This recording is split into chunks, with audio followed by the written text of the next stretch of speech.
So, hello guys. Welcome to Badit Daily Vlogs. So, for today, meron lang akong i-share. So, kung makikita nyo, nakagown ako.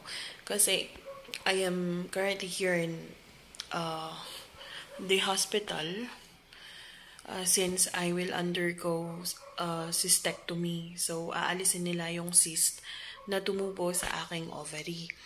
Pero, the good thing naman there is, they said it's benign. Pero, syempre, i-check pa rin ni Doc after ng operation kung may mga malicious ba or whatsoever. But, nung na-ultrasound naman, they said that it's benign. So, what are the symptoms ba na naramdaman ko when, mga naramdaman ko? Ayan. At pwede natin masabi that you have this, what we call, dermoid cyst. So, first thing is that, nung nagbuntis kasi ako sa anak ko is, parang kasabay na niya. Okay? So, syempre, nag-ano yung cells, yung egg cells, nakasabay niya yung cyst na yon. Pero sabi nun ng OB ko noon na, kapag nanganak daw ako, there's a big possibility na matatanggal siya. So, ang ginawa ko, pinanghawakan ko naman yun. And then, nanganak ako, wala naman akong na-feel na kakaiba. After some time, ilang years, yung mga 2 years na siguro, medyo may mga bleeding. Sometimes, meron yung wala. Tapos, naging irregular na yung aking menstruation. Hindi naman ako irregular. Every month ako dati. Lahat ng yun nagsimula nung nanganak ako.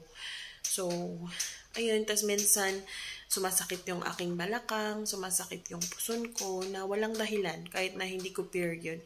Pero paminsan-minsan lang kasi yun. Kaya siguro may nakain ako, siguro ganito, ganyan, nalamigan, ganun lang. Pero after that, meron yung time na yung nasa Phnom Penh kami dati, yun yung pinaka-first na naramdaman ko na sobrang tinding sakit. Yun yung hindi ko parang nahihiwa yung likod ko, yung dito sa may puson ko. So, yun nga, nagpa-check ako dun and then nakita doon na lumaki yung cyst nga. Ayan, endometriosis, tapos tawag dito, dermoid cyst.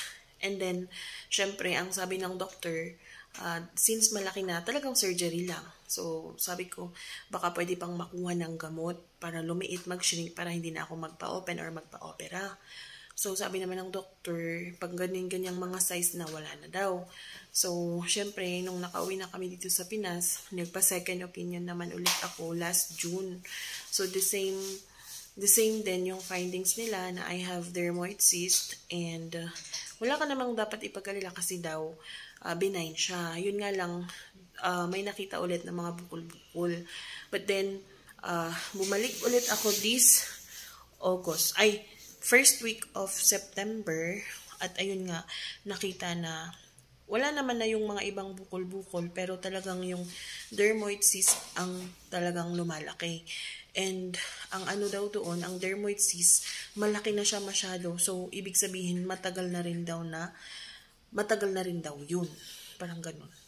Ang gulo, no? Kaya kung ako sa inyo, if you feel something unusual, so, ayun, magpa-check na kayo para hindi mapabayaan. Tapos, ang kakaiba pa, yung cyst, yung dermoid cyst is, meron siyang buhok, may mga iba pa daw na natutubuan ng teeth. Diba? Gusto nyo yun. So, ayun nga. And then, pag very painful na daw, pag nag-twist na daw talaga, really need to do surgery.